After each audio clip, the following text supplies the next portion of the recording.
Happy Wednesday, everybody. Glad to have you with us for the next 90 minutes. Wendy Nix, Diana Rossini, the Hasselbeck brothers are back. Tim and Matt and Tim, you get it. We're going to talk about some rule changes that came out of Orlando in just a minute, but we'll start with this tweet from Adam Schefter about the potential future of a superstar. The Giants have asked for at least 2 first-round picks in return for Odell Beckham Jr. This is a leaked source to ESPN. Even though the team says, no, we're not shopping Odell Beckham. It doesn't mean they'll get it, he says, or close to it, or even trade the mercurial wide receiver. But they have asked for at least 2 first-round picks. And with that, we'll go to Orlando at the owners' meetings where Sal Palantonio and Adam Schefter are standing by. Sal anchoring our coverage. Sal? Thanks, Wendy. We were here in Orlando at the NFL annual meeting. Roger Goodell just spoke. The owners are going back home to their 32 cities, and Adam Schefter's here to clean up some news, and it's big news. Adam, what do you got? The Giants have been asking for at least 2 first-round draft picks for Odell Beckham Jr. Now, again, we want to be very clear and say that they are not shopping him because that's what they have insisted has been the case all week long. But the fact that they are listening to offers for their standout wide receiver, the fact that the co-owner, John Mara, had a chance to squash any of this speculation this week, and he did not. The GM did not. The head coach did not. And it just goes on, I think only adds credence to the idea that Odell Beckham Jr. and a trade is in play. And we have a situation here now where teams are vetting Odell Beckham Jr. to determine whether they should approach the Giants and how serious their offer should be. Moments after that tweet ran, I had a team reach out to me and say, is that the asking price? Because we need to go vet him and see if we want to get in on this. Well, let's talk about that for a second. First of all, let's help out Giant fans out there. But this is one of the biggest stars in the NFL, if not the biggest offensive star in the National Football League right now. I'd say the most talented non-quarterback in the league. Okay, no, most talented non-quarterback in the league. He is coming off an ankle injury. He only played in 4 games.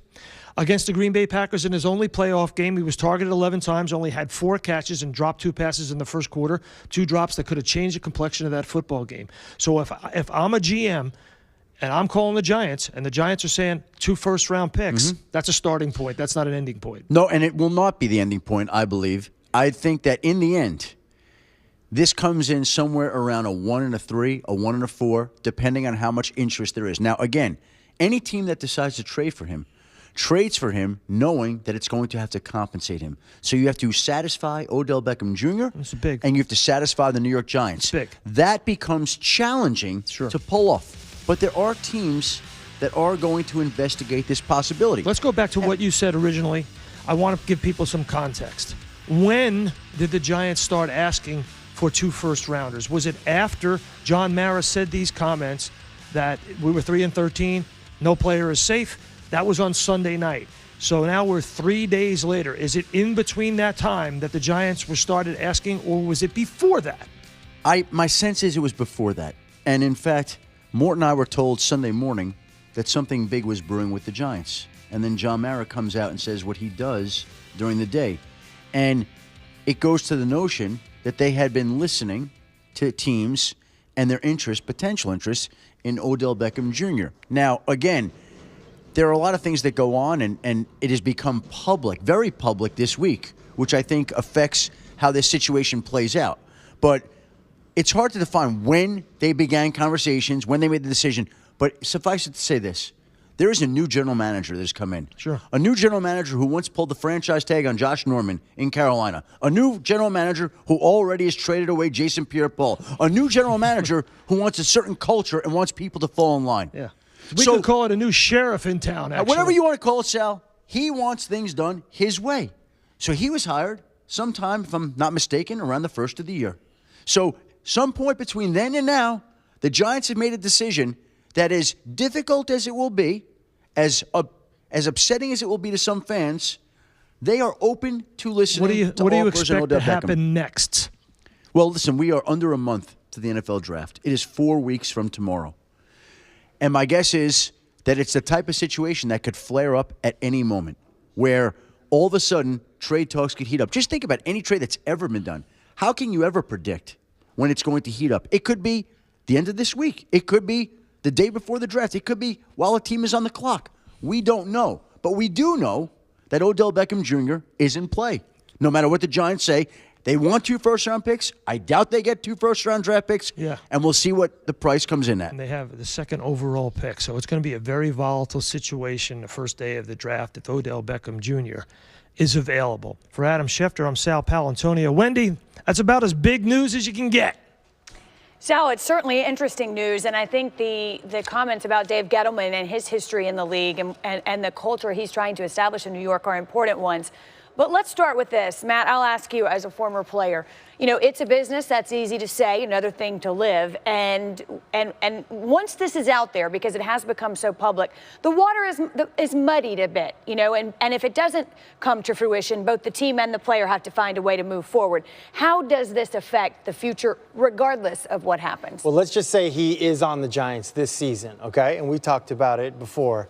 It's even less likely that he plays for the Giants without a new contract. You saw the whispers a couple days ago where his agent was saying, well, guess what? He's not even going to step on the field for a practice without a new deal. Now, all this, you know, his name's out there. We don't really want Feelings are hurt at this point. Feelings are hurt. And he's an emotional guy in both the positive and the negative sense. We've seen that. So you would have to assume that he's hearing this and its feelings are hurt. Adam made the point, and I think that it's dead on. Let's say this happened before, you know, there was talks about this before Sunday. Well, he wouldn't necessarily know about that. He would just think that he's trying to get a new deal from the Giants, and they love him, and they think he's amazing. And Pat Shurmur talked about how great he was when he was announced as the head coach and all that stuff. Well, then since that point, what we've seen is an owner not necessarily endorse his behavior. We've seen a head coach say, well, he's on our team right now. And now you have the idea that, look, we're actually willing to send you off to somebody else.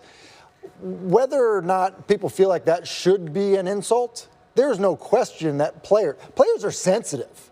There's no question he will find this as an insult. Absolutely. I went back, was looking at my notes from when I was covering the Giants last summer. Back in July 2017, John Mara said, we're going to pay Odell Beckham. He deserves to get paid.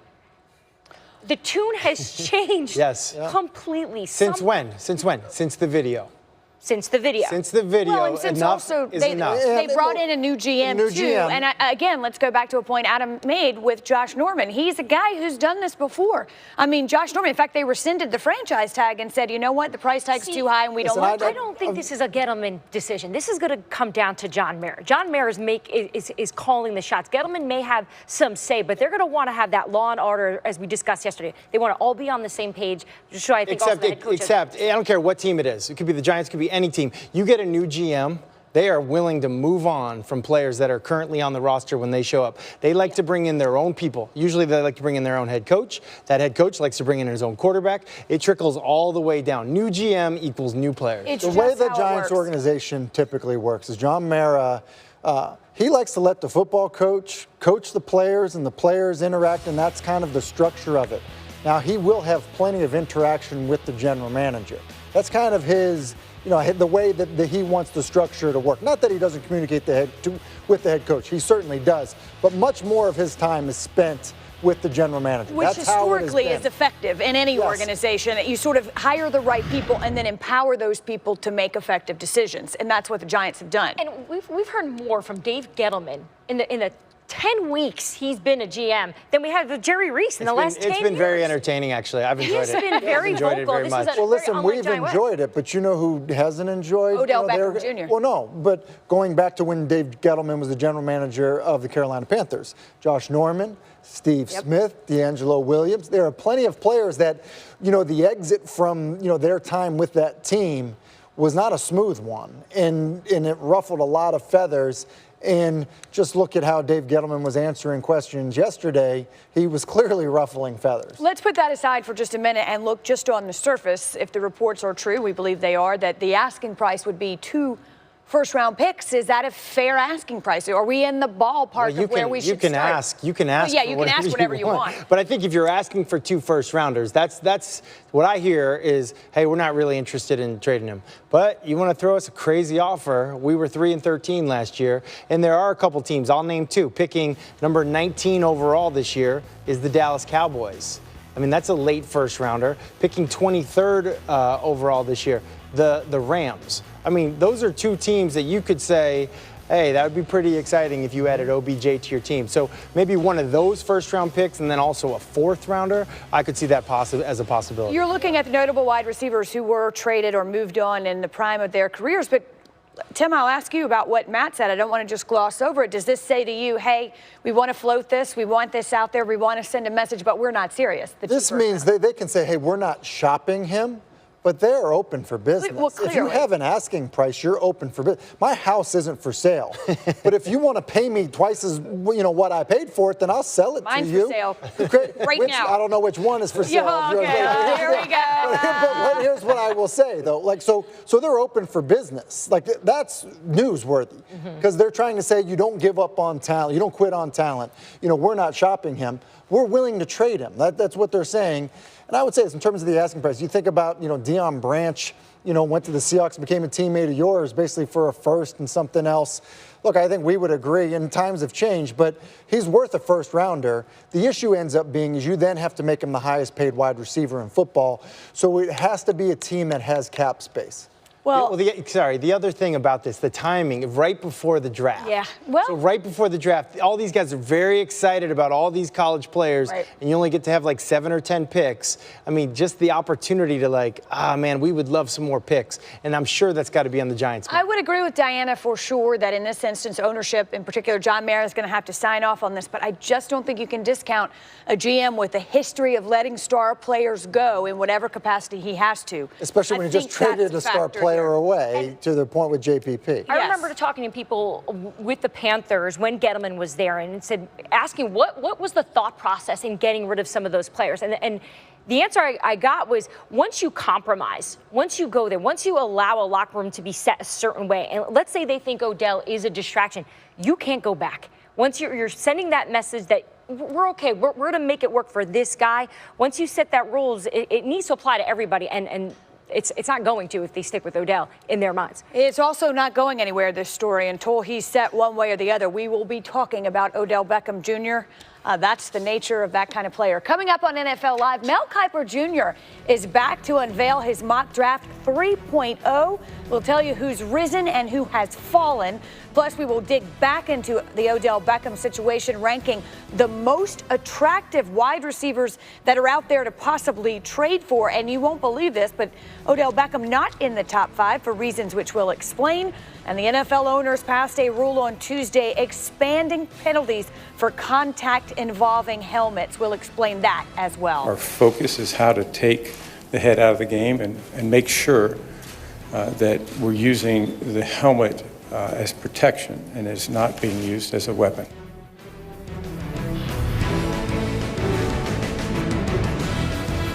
Can we finish what we started? Do we have it in us?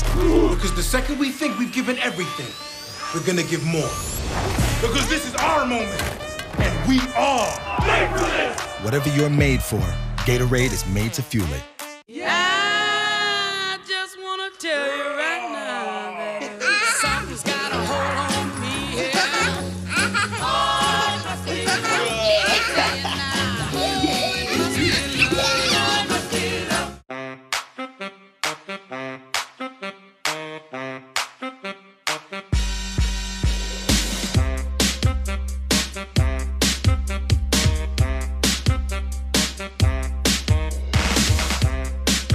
Get a great deal more than a great deal at the Hyundai Season of More event. Get up to $3,750 cash back or 0% APR for 60 months, plus $1,750 with no payments for 90 days. Event ends soon.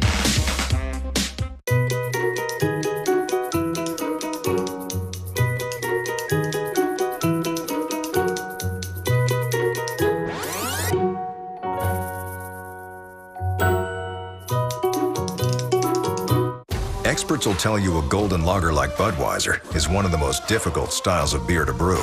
That's why we rely on generations of award-winning brewmasters to brew ours.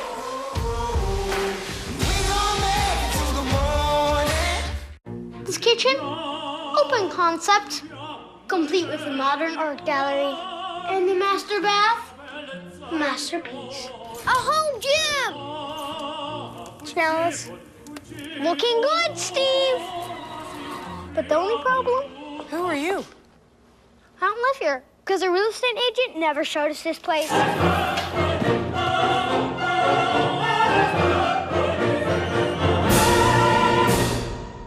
Basically, you can get any 2 of these premium sandwiches for $6. Let's play! What's your deal? All right, I'm cranking it. For $6, I got a spicy chicken and a Whopper. Jackpot. It's the 2 for $6 Mix or Match deal. Now with a new spicy crispy chicken, only at Burger King.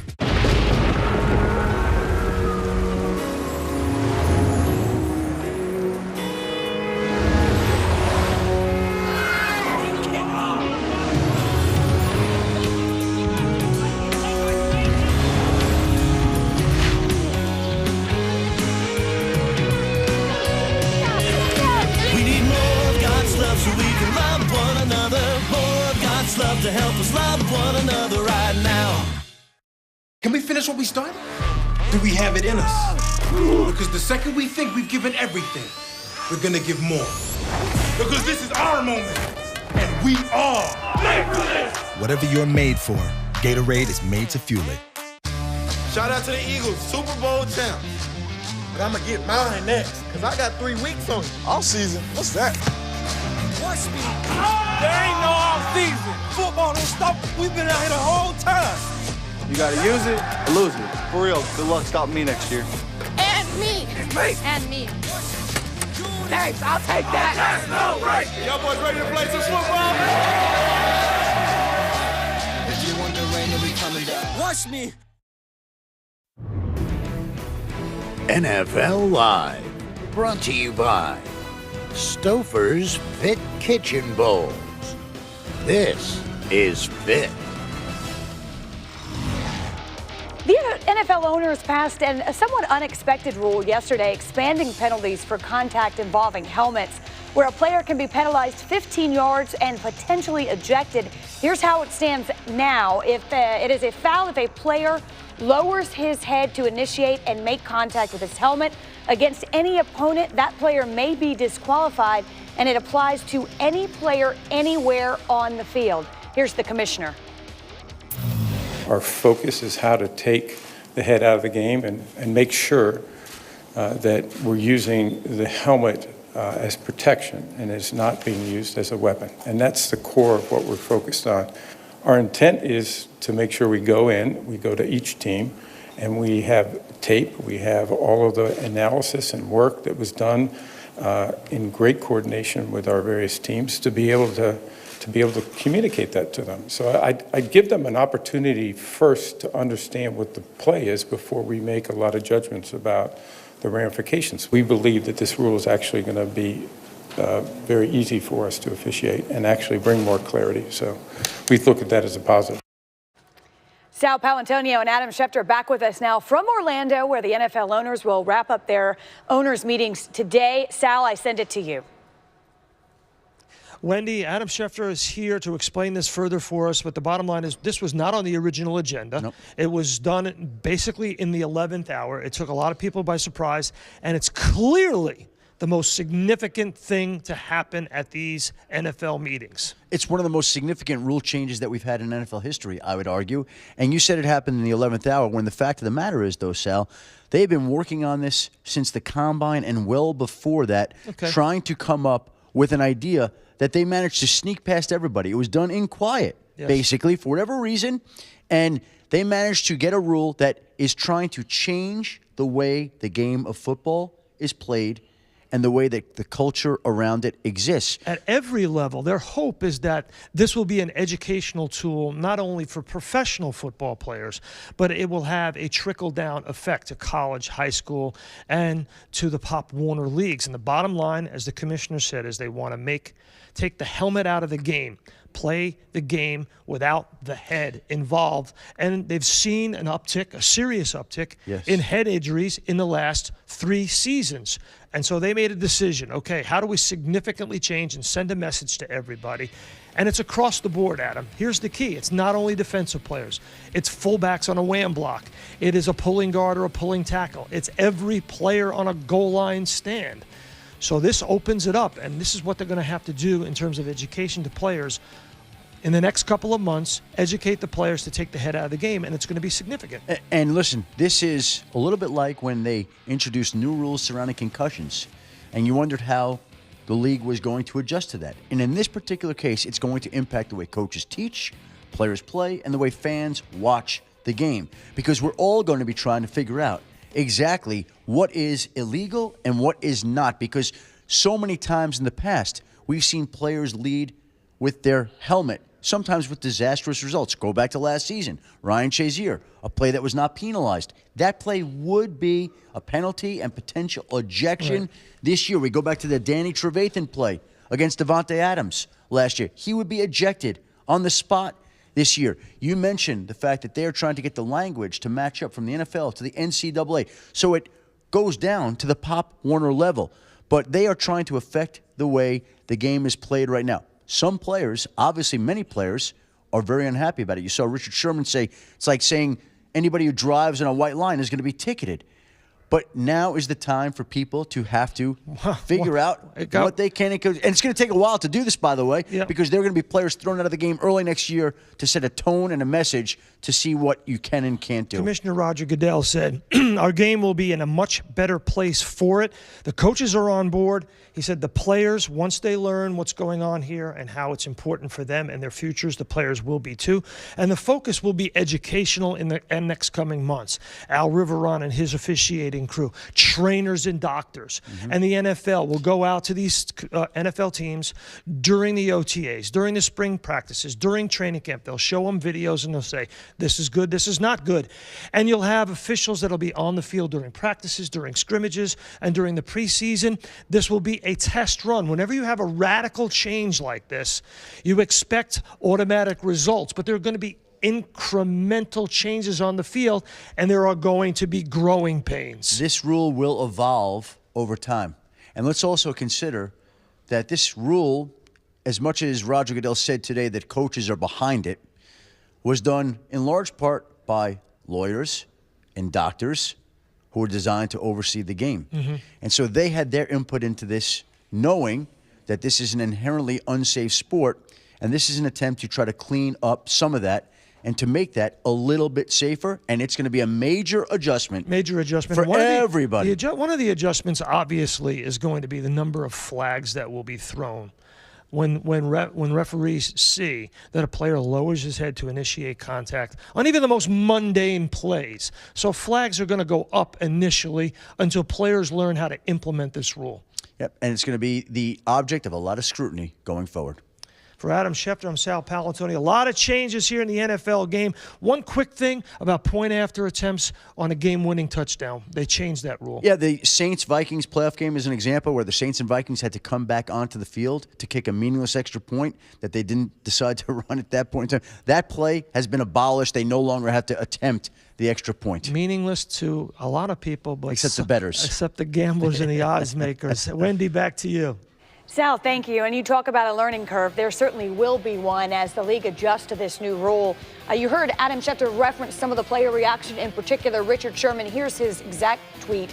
It's ridiculous, like telling a driver if you touch the lane lines, you're going to get a ticket. It will lead to more lower extremity injuries. Perhaps, but nevertheless, the rule has been voted on and accepted, Tim, by ownership. But I think in some way, I really don't understand how they'll legislate this, certainly initially anyway. Well, it's going to be really difficult. I mean, the officials, and Matthew was in these meetings and sitting next to Al Riveron, and sure that he was, slouching down in his chair like, oh my gosh, how are we going to call this? I mean, Sal referenced the most mundane plays. Well, we can look at running backs finishing runs and try to figure out, okay, well, was it the running back that lowered his head, or was it the... Look at Eddie Lacy here. Eddie Lacy, he's going to try to finish a run. You tell me, guys. Who's that penalty on? Is it on Dante Whitner in this play? Or is it on Eddie Lacy? That's a penalty on Eddie Lacy. And the way the rule reads, right? So here's what my point is. And so if that's offsetting penalties, because that's a dime a dozen. I mean, those are littered through the NFL. They have been. Right. And so now, hey, 15 yards offsetting penalties. You're not changing No, but here's the thing. Here's why they think it's changing behavior. They're throwing flags, okay, offsetting penalties. Then those two players get a fine later in the week. That is not changing behavior, in my opinion. My opinion, I happen to agree with Eric Winston, the president of the NFLPA. In those meetings, he said, listen, let's all have some skin in the game. Okay? If you're going to find the player, find that position coach. Like, because what happens is this. Players use the technique that their coach is asking them to use. So forever in the NFL, this is how coaches coach. They say, hey, put your Rydell on his Rydell. Hey, we got a hat for a hat. Like, that's just the verbiage, how we talk. And so if your coach is cool with you, now listen, I'll give the coaches a lot of credit. What I've heard from every coach so far in those meetings and also at the owners' meetings, those coaches have been like, hey, this needs to change. We need to get the helmet out of the game. The helmet needs to be a piece of protective equipment, not a weapon. All those head coaches are saying the right things. But if you're a player and you're making a decision like, oh, I might get fined or my coach might grade me a certain way, you're always going to do what your position coach asks you to do. That's how they got to get it changed. I think in theory that idea sounds good, but if you're going to fine a position coach for every time that the player makes a mistake, they're going to be broke. They're not going to have a job. I think that's going to be difficult. Well, listen, and then they're going to tell the guy, look, I'm not going to play you. I'm not going to play you if you keep doing that. I think the part of the thing that we're seeing here is whether it's Richard Sherman's comments saying this is ridiculous or other people that are kind of, outraged that the game is changing. Man, you're changing football. That's actually the point. Adam Schefter said it, and he's 100% right. This is as significant a rule change in NFL history, maybe next to the forward pass. They are taking collisions out of football, a game that was a collision sport, plain and simple. And people can say, well, that's terrible, you're changing the game. Well, Roger Goodell is talking about the game being in a better place. You know why? The game's not going to exist in 20 years if you don't change. The game is finally... Listen, participation is down in Pop Warner. Even still. That's why they want trickle-down change. People are no longer signing up to play. Parents are saying no. My child won't play this high schools are contact dropping type of sport. football. I mean, that's true. It's going to be frustrating and difficult, I think, for the first few years, especially for fans and those that love the sport. But a little bit of pain for safety. Do we want to see a Ryan Shazier situation again? Nobody wants to see that. This rule is backed up with science, though. That's why I believe in it. That's why I think it's different. They know where most concussions are caused when you initiate contact. Where? Top of your head. Okay, front of your house, like that's what they're trying to get out of the game. And I reached out to a bunch of players about this, and there are players out there, like I spoke to Danny Amendola today, who are all for it. He actually used the word, this is going to save the game. So he shares the same too. Yeah. Well, I mean, it will make the game safer once we get over this difficult period, which inevitably we'll have. But that's always the case with change. Next on NFL Live, Mel Kiper with us. Hi, Mel. Mock Draft 3.0. He'll explain why Josh Allen is still number one and talk about the rest of the QBs in the first round. Mel Kiper Jr. released his mock draft today, version 3.0, and he's got quarterbacks going 1, 2, 3 with Josh Allen number one to the Cleveland Browns. Mel has Cleveland taking Saquon Barkley with its 4th overall pick, and Oklahoma's Baker Mayfield rounding out the top 5. It would be the first draft in the common draft era that 4 quarterbacks went within the first 5 picks. And the man of the hour joins us himself. Mel Kiper, we will start at the top and ask why you are staying with Josh Allen at 1. Historically great arm strength. I mean, he's got rare talent. He's got the wow factor. He's the one everybody wants to look at. You go back to the combine, the quarterbacks were looking at him and saying, boy, I wish I had an arm like that. And you see the accuracy continues to improve. He's worked with Jordan Palmer, gotten better in that area. He carried that Wyoming team on his shoulder this past year. 2 games they didn't play because of his shoulder. They lost, one to San Jose State. And he's done a great job throughout the process. He's a great kid, a hard worker, super competitive. To me, I think you look at the Cleveland Browns, they're afforded this opportunity, Wendy, because they have Tyrod Taylor. They gave up the first pick in the 3rd round to get Tyrod. They have the bridge to the quarterback, and that's perfect. This scenario is ideal for Josh Allen in Cleveland. So at number 2, it's the Giants we're all talking about, and you have them opting for a quarterback, Sam Darnold out of USC. So let's talk about Darnold, but also why not Saquon Barkley at 2? Well, it depends upon how they feel about this coming season. Do they want to just go for it with Eli and say, hey, we need Barkley to be the missing link? Or do they say that, hey, we're picking 2nd. We thought we'd be picking 22nd. Next year, we hope to be in the 20s as well. You saw what the Jets had to give up to go from 6 to 3 and not even guarantee themselves anything but the 3rd best quarterback. That's 3 starters they gave up, 2 twos this year and a 2 next year. If you look at how much they're paying for quarterbacks, now look at Bradford, what he's getting in Arizona, injury-plagued quarterback. What Cousins got, highest paid quarterback in the NFL, never won anything of consequence. So I think if the Giants feel like, hey, we got the 2nd pick, We earned it by being bad this year, which was a surprise. Let's just take the quarterback we feel can be, within the next 2-3 years, the heir apparent to Eli Manning. Well, when we do see Barkley come off the board, in the case of this mock draft, it's to Cleveland at 4, Mel.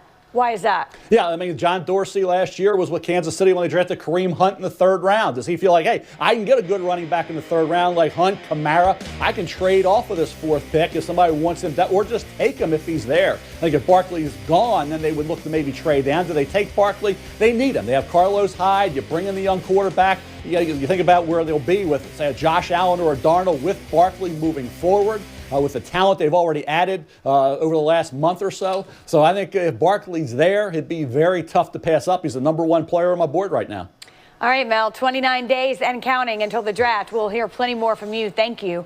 Also, we should note that Lamar Jackson moving up in Mel's draft into the 1st round at number 15 as we say hello from the Verizon film room. So work with me here. Work with Mathematics. See what we did there? Wow. And we're going to talk positive and negative numbers here with our mathematicians, if you will. We'll go through these quarterbacks, at least the ones we believe to be those marquee names we're talking about in the draft. You give me the positive and the negative. All right, Matt, we'll start with you. Josh Rosen. That's Tim. Oh, Tim. Wait, we're starting. Yes, this one. Tim can start. All right, somebody start with Josh Rosen. I'll start. You go. All right, we'll take Josh Rosen. I think, okay, listen, the positive, playing quarterback in the NFL, it's a mental game. Yeah. And this guy has the mental makeup. He's been trained well. He's had good coaching in college. His offense is most like an NFL offense. You see him at the line of scrimmage doing the things that Tom Brady does, Alex Smith does. Coming up with, like, right here is a perfect gadget little play that's successful. He was the #1 rated passer in college football last year for a reason. He's very smart, and obviously he has the talent. That arm talent, the accuracy. If I had to give you one word, it's accuracy. The negative for me, not so much his size, but it's his durability. He's 6'4", 218 pounds, and he hasn't finished a season the last couple years. He's had concussions. He's at end of the year with a shoulder injury. And I just got to tell you, in the NFL, it's also a very physical game. We need you to play 16 games, hopefully more. All right, the plus and the minus, Tim. Does your mom do that? Does she mix you up? No, just you. Just me. All right, fine. Josh Allen. Here's the deal with Josh Allen, and Mel alluded to it. He has an absolute cannon for an arm. It is rare arm talent. Think about guys, whether it's been a Jay Cutler, or whether it's Matthew Stafford, guys like that. Just take a look at this throw against Nebraska. This is the wow factor. Get outside the numbers. That's across his body on a line for about 50 yards. It's absurd. The negatives are, though, he's not an accurate thrower. He misses stuff a lot. Here's a shallow cross. Whether he thinks he's hot or not, he just airmails it. It's not even close. In the National Football League, it's not about how hard you throw it. It's about making sure your guy can catch it. This is a wide route, and he just misses it. So when you see that stuff, I've heard people try to say, well, his receivers weren't great. He had a lot of drops. Listen, those are just misses. And when you miss open guys in the NFL, that's a problem. He's got a driver and a 3-wood. He needs a sand wedge and a pitching wedge. Yeah, right. There you go. Nice. And it doesn't get any easier, by the way, to do it at the next level. Sam Darnold, the positive and negative. Matt. Listen, Sam Darnold is a highlight tape. This guy is a great athlete. His athleticism and intangibles jump off the film to me. I watch this guy. I watch his scrambles. I watch his throws. His highlight films are amazing. I mean, here he is making a guy miss. The guy's totally unblocked, makes another guy miss. That guy's covered by one, maybe two guys, touchdown. He does it as a passer, as a thrower, but then you look at him as a runner. We know he was a good high school basketball player. He's a great athlete, and there's so much to love about him. But when you watch the full game, you see turnover after turnover. Like, these aren't even close. Like, that was like a gift. That's a pick six in a big game. This is the earlier in the same game. Like, that's a, come on, man. Like, ball security. He actually had two hands on the ball. That's great. You got to have stronger left-hand pressure if you're a right-handed quarterback. So the turnovers, I don't like it, but I could see him going to a team like Cleveland with a guy like Tyrod Taylor who doesn't turn the ball over, maybe becoming a little bit more like that guy, like Patrick Mahomes was able to do with Alex Smith. Now there's a lot of excitement in year two for Patrick Mahomes. I mean, that situation is just sort of textbook for how you want it to work out. I hope for both quarterbacks, Mahomes and Alex Smith. Baker Mayfield, Tim, the plus and minus. Baker Mayfield, I think, has been he's been identified and characterized wrongly throughout this entire process. He is a rhythm passer. That is his strength.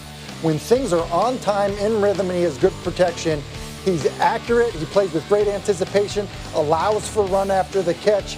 He sees things well and is a good decision maker when he's in rhythm. The thing that he doesn't do great is he's not necessarily a great escape artist. And you see him on rhythm, that's perfect. But when plays break down and you need to create, which most guys his size would need to do, he's not Russell Wilson, who is the guy that people have tried to compare him to. He doesn't escape like that. You know who Baker Mayfield closest comparison was at the combine in terms of height, weight, 40 time? I do. Listen, it's not impressive. It was me. Okay? Listen, he's not that type of athlete. It's like identical. So listen, hilarious. so don't compare him to Russell Wilson. He doesn't escape and create offense like Russell Wilson does, but he is very good inside the Being a rhythm passer, he's a really, really strong 11-on-11 player. He's not going to wow you in some of these other things, but that's real football. He's a real football player. If you had to take one of these quarterbacks today and win tomorrow, it would be Josh Rosen. It's going to be Josh Rosen, but the guy intriguing to me is Lamar Jackson. Very intriguing. We talked about that. Mel has him now in the first round at 15. You're only allowed to choose one. You can't choose two. Well, you chose Rosen. I've already said I like Rosen. Did you choose one? Yeah, Rosen. Oh, you did. All right. Thanks for listening. I'm listening. Next with Odell Beckham Jr., the asking price now on the table. We know what they're looking for. We'll talk about the most attractive wide receiver trades out there. We will rank them. Interesting to see where Odell lands.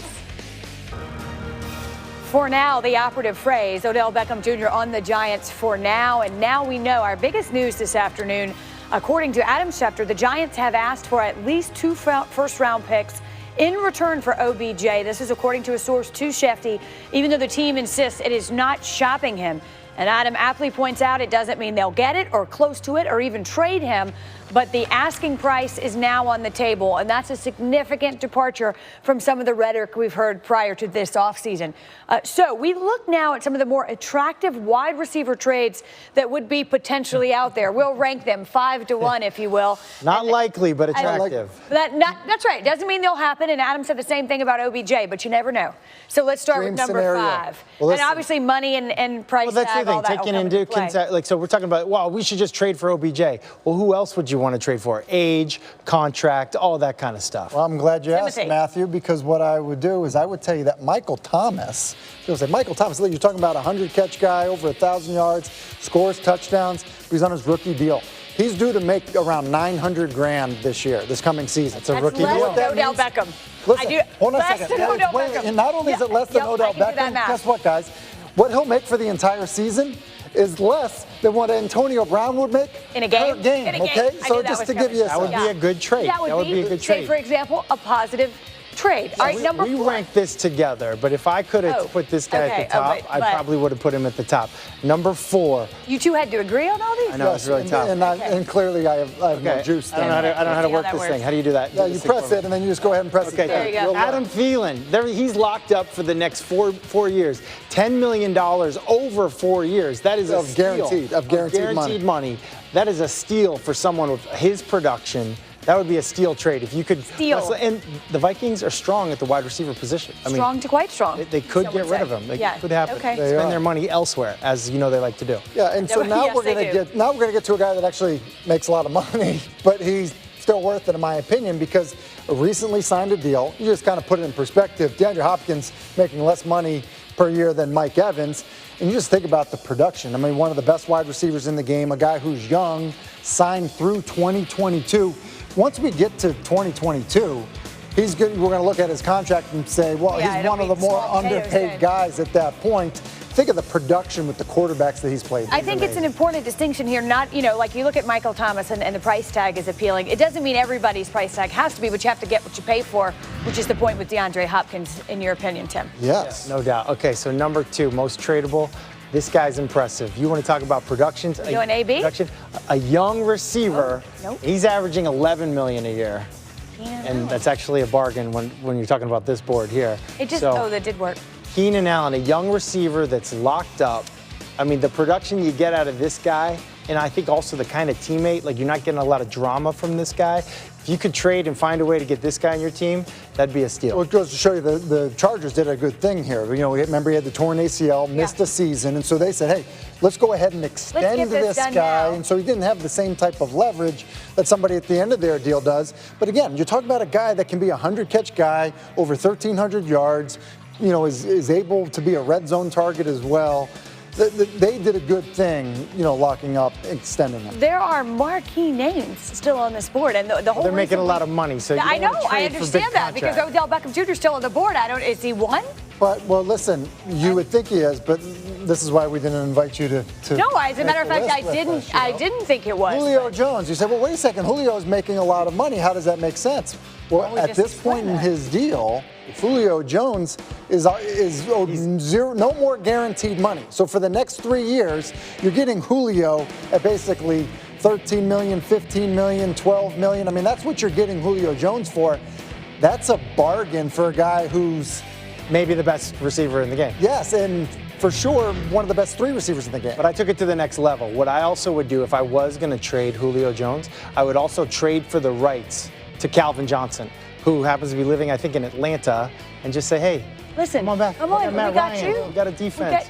We can make a run. You could never do this shot before. At this. I like take a shot at it. Now that's why we have. He takes There's no more spots though. There's no more. It's like he wants to choose 2 quarterbacks, choosing 6 receivers when you only have 5. He's just a little bit more prepared. A little bit better. No, not as better prepared. is the not word as prepared. as I'm looking for. All right, overall pick in the draft for the 2nd straight year. Head coach Hugh Jackson didn't rule out the possibility that his team will ultimately decide on who they'll take with that top pick until the day of the draft. When do you think you as an organization would make that decision about who you are going to take at number 1? It might be the day of the draft, knowing how we go about it. John said it, and he does. He goes dark. Sometimes it's hard for me to catch him too. But no, we'll sit there and really have a great conversation at some point in time about what we think is best. I think it's a little early, but I know we will. But I know, John, he's going to take every minute to make sure that we get this right. Well, there you go. I mean, a lot of smoke screens these days, but I'll ask you, Diana, sounds good, sounds bad that Cleveland would wait so late? I think smoke screen's the right word for what they're trying to do there, but I do think it sounds bad. I mean, we've heard from GMs and owners in the past saying that, they do their homework, they wait to the day before, 2 days before, but to not know when you have the number 1 overall the day of, that just sounds like you don't have a plan, even though I think the intention there is to just say that they're going to do as much homework as they possibly can up until that final hour. Who are they smoke screening from? Yeah, I mean, you have the first pick. You're all good here. They don't want to show their hand to affect their other pick. Maybe. They've been watching the Jets and the 6 and 7 guys that they like. So that they could move up from the 6th spot. Anyway, former UCLA head coach Jim Mora recruited Josh Rosen. He had a front row seat to his time as the Bruins quarterback for the past 3 years. But Mora says if he were advising said Browns on whom to take with the 1st overall pick, he wouldn't go with Rosen, but in fact, Sam Darnold. Because of fit, I would take Sam Darnold if I were the Cleveland Browns. I think that that blue-collar, gritty attitude, I think his teammates will love him. I think the city will love him. He'll say the right things. He'll come in and he'll represent well. I think he kind of represents what Cleveland is. And then if I was one of the New York teams, I'd take Josh like that. I think they're both going to be great pros. There was certainly some clarification there, but he's getting beaten up for this one. Sounds good, sounds bad. It sounds bad. That's why he's getting beat up for it. It sounds bad. Listen, when asked about what he likes to do in his free time, Sam Darnold will say, I like going to the beach. I like doing yoga. That's not gritty Cleveland, okay? They have the dog pound, not the downward facing dog, okay?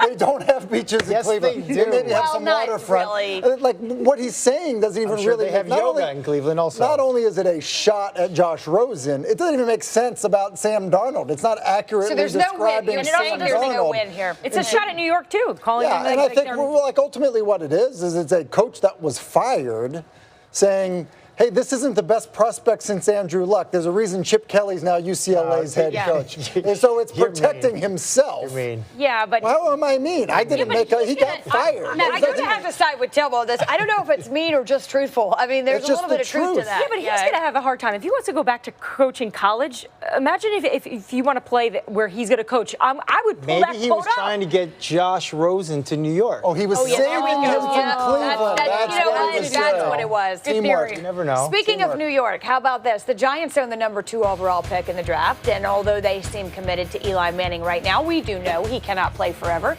So heavy speculation has the Giants taking a quarterback early in next month's draft. On that, here's GM Dave Gettleman. You think about quarterbacks. Does he make the area code we're picking in? Does he make everybody else better? Is he the guy? Can he do what Eli did? 2 minutes left in the Super Bowl, and he takes that team down the field. Boop. And you've got to be able to picture that. This is the second pick of the draft. We really have to picture this guy putting on a gold jacket. Before you say anything, if it sounds good, sounds bad, everything he says sounds good with that accent. Quarterback. Quarterback. He's gotta Is he stop. from Boston? Where is he He's from Western Massachusetts. Yeah, I can't get enough of it. So anyway, having said that, Listen, it sounds good. That's his quarterback, Eli Manning. Dave Gettleman throwing his hat in that ring. Eli Manning, and he's given him reason to love him. He's got a Super Bowl ring, at least one, because of him. And so, for that reason, I know people are saying the Giants are going to go quarterback, but when I listen to Dave Gettleman, I say they are not going quarterback number 2 overall. They're taking Bradley Chubb or they're getting a running back. Saquon Barkley. And that's it, yes. Yeah, I mean, they have made no bones about it. Yeah, I love that. We can put together like a rip of sound effects that he's made just from the old. He's excellent. He is. I like listening to him. When we play this game, he gets automatic sounds good, at least to start. Yes. And then just because of the way he says it. Quarterback. Quarterback. Coming up, defensive end Calais Campbell will join NFL Live. He'll talk everything Jaguars, as well as that new duo in Los Angeles. That D-line. Don't go. We go inside the headlines now on NFL Live. Our first coming from the Dallas Morning News. Jerry Jones hopes to meet with Cowboys wide receiver Dez Bryant before the end of next week because we need to talk. Here's what head coach Jason Garrett had to say when asked about Dez's status on Tuesday. Dez has been an outstanding player for us for a long time, a big-time player. And, we're not in a situation right now where we're around our players. The off-season program will start in the middle of April. We anticipate Dez and everybody else being there and getting going. And, any speculation about his contract or anything like that really doesn't apply to the football part of Dez Bryant. He's been a great player. We anticipate having great competition at the receiver position and Dez being a part of it. Back with Diana Rossini and Matt Hasselbeck. And Diana, I'll start with you. Sometimes you just need to clear the air. What do you hear about a potential conversation? There's no secret on 2 things. One, that Dez Bryant wants to be a Dallas Cowboy. He does not want to get up and leave there. He feels that he is part of that organization. And Jerry Jones feels the same way about him. But the other worst-kept secret is that his production has gone down. That being said, they're going to need to come to an agreement when it comes to money. I'm told that Dez is well aware that this meeting is about money. This isn't about him potentially getting cut or waived before or after the draft. This is for them to come to the middle here and figure out if they can work out a deal. The middle likely means a pay cut, Matthew. Should he take one? Well, he doesn't want to, but I think he's going to have to. And it's unfortunate, and as players, that never feels good. I think that, the fact that Jerry Jones says, hey, we need to talk, have the DTR, as they say, the determine the relationship talk. Let's see what you mean to our team. And I agree with Diane. It's a good point. Like, he's a valuable member of their team and has been. He doesn't want to go, and Jerry Jones doesn't want to lose him. And so for that reason, I think they could probably come together and find a way with incentives to maybe say, okay, you can prove us wrong. Like, right. You have it, your production. Here's what you can do. Your production hasn't been there. Prove us wrong, and you can get your money back, and maybe even more so. But the contract as it is, with the kind of style of offense that they're running right now, something's got to change. Something's got to give. It does seem that way. Our next headline coming from the Boston Herald, reading Patriots Notebook. Robert Kraft realizes the team needs to draft Tom Brady quarterback insurance. And I said this about Eli Manning. It's certainly true for Tom Brady. He'll soon be 41. He's amazing, but he cannot do it forever, Diana.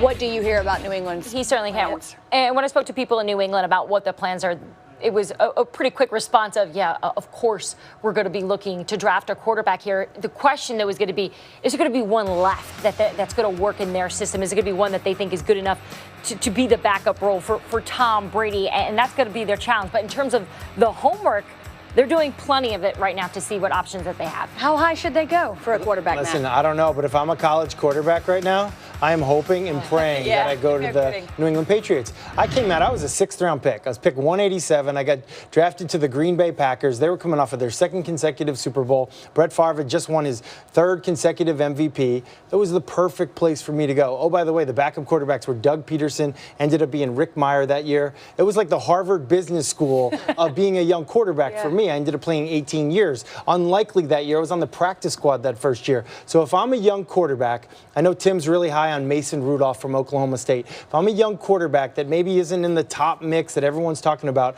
if I have a chance to get to a team like the New England Patriots and spend a year or 2 or whatever, just like getting some of that Tom Brady magic, go on his diet, like whatever you got to do. Jimmy Garoppolo, how that worked out. You know, it worked out pretty well. That would be a great thing for that young quarterback and potentially for the New England Patriots. You know, young quarterbacks don't always want to hear that, the sit and wait, but 18 years is the most important number you just used there. Well, I think the most important was Tom Brady. Well, being around Tom Brady. Yeah, that's not a number, grad though. school ever. Right. Yeah. And his fashion. I Giselle says he's got the best fashion, too. Our final headline for the Miami Herald, how is this for culture change?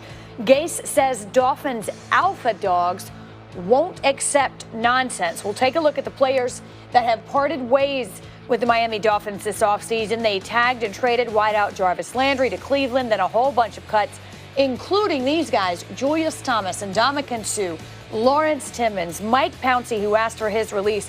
Why do we see this mass exodus, Diana, in Miami? You know, Wendy, I reached out to a source in Miami today and just sent him the quote that Coach Gase put out there calling them alpha dogs. And he said, well, that's putting it very professionally and nice, meaning that there were a lot of strong personalities there, and there is definitely a fear that it was getting out of control, and it started to.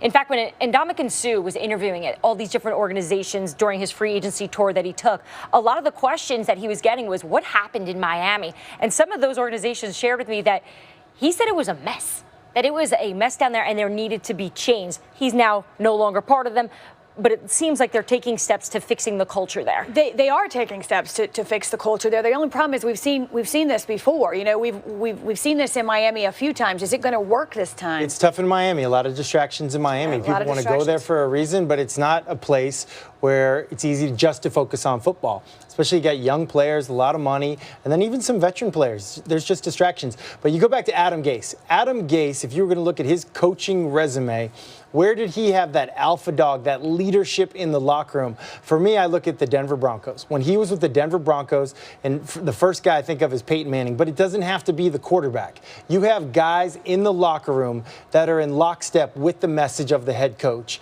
And I think that's what he's looking for. He's looking for how many guys can I get to pull the rest of the team with us in that same direction that I'm speaking as the head coach. You have to have more on your team than not, or more willing to hear your message than not for it to work, I would think. And leadership. Yeah. And usually leadership comes from being excellent at your job and then being a hard worker. And then again, being someone who's able to, it's not your own message, it's kind of the message from the head coach and you take it to the team. It's DTR down in Miami as well, too. Determined. I love that. I'm using that. I'm It's usually applying not a that. good thing when you're having that talk. No, not always. Breaking news this afternoon on NFL Live, according to our Adam Schefter. The Browns have traded quarterback Cody Kessler to the Jaguars for a conditional late-round 2019 draft pick, per a source. So the wheeling and dealing prior to the draft, which is 29 days away, continues in this the latest trade we've seen. Yeah, and they also traded Deshaun Kaiser to Green Bay. And essentially what I said earlier in the show, new GM equals new players. And they might go get players that are similar to the previous players, but they're not my players. There's somebody else drafted you, you're not my guy. And that's the case Cody Kessler. It wasn't too long ago that Hugh Jackson was like, this is my guy, just trust me on this. Do you trust me? I know he can play, but there's a new boss in town. That's John Dorsey. He said that a lot last year, and then it was Kaiser's turn. He's our guy. We're sticking with him. We saw that. But yeah, like you said, they're clearing house here as they're making room for That's been the case in Cleveland with quarterbacks for many, It's many, going to change. It's going to many change. moves. They're going to get It's it figured change. out. They are. This is it. You're calling it right now. Yeah, John Dorsey, I believe in him. All right. They'll be Speaking of fine. Jacksonville, Calais Campbell is with us. There he is, joining us from Saxonville, I should say. He's a We'll talk beast. about that Great Jags defense and the competition they may have for top line in the league. To be Jacksonville, but now it's Saxonville, and so we welcome in the mayor himself, Jags defensive end Calais Campbell. And Calais, hard to believe, but we are 2 months removed from the AFC Championship, so some time has passed. With that, can you appreciate what your team accomplished in 2017? Oh yeah, we put together some good football. We had a lot of good games. Got close. Feels like we should have won it. But at the end of the day, it's a good stepping stone for us. Going to the offseason, a lot of good moves, and I'm looking forward to next year. Well, we're going to talk about looking forward in just a minute, but some of the bigger news today is that Odell Beckham Jr.'s name is in the headlines as a trade possibility, which is hard to get used to in a lot of ways. When you hear Beckham and trade in the same sentence, what is your reaction? I mean, he's a game changer. I'd love to have him. Look at that smile. Our front office does a really good job. I know they're, weighing the options and trying to figure out if it can make it happen. They always, evaluating everything. So I'm confident if it's possible that we got a chance. Well, I think that smile speaks for itself. Speaking of the headlines, the Rams defense now looks pretty darn good on paper with the addition of Ndamukong Suh and playing on the same line with Aaron Donald. But I want you to make your case that your defense is still the top in the league. It's funny because we had 4 players get 8 sacks last year, which it's rare. You don't see that too often. And I think this year we might have 4 players get 10 sacks. I'm speaking to existence. All right, that will make the case. All right, look, work with us on this. I think this is interesting. We are 29 days away from the NFL draft, okay? So we thought it was a good idea to bring back your old scouting report, all right? And Okay. Here are just a few things from what scouts had to say. They were focused in this instance on your weaknesses, okay? You ready for this? I'm ready. Thin-framed and built like a basketball player. Showed he can be eliminated against better competition, is not as physically dominant as he should be, lacks functional upper body strength, not a finisher. I'm glad I didn't write that. Safe to say they got it wrong. What do you think now that you read that, given what's transpired since? Yeah, I used to let that bother me a little bit, but at the end of the day, I knew what I can do. I was just eager for opportunity, and Arizona gave it to me, and I took advantage of it. At one point they called you a basketball player as if that were a negative, a basketball player in lieu of football. Did you think about a career at the next level in basketball? Oh, I always wanted to play football. Basketball, I enjoyed doing. I was good at it, but I always wanted to play football since I was a little boy. But basketball did help me with football. You know what? We know the team also re-signed. Let's go back to actual football. They re-signed Blake Bortles during the offseason. I would ask you this. Assuming you believe he is, why is he the right guy to lead this team?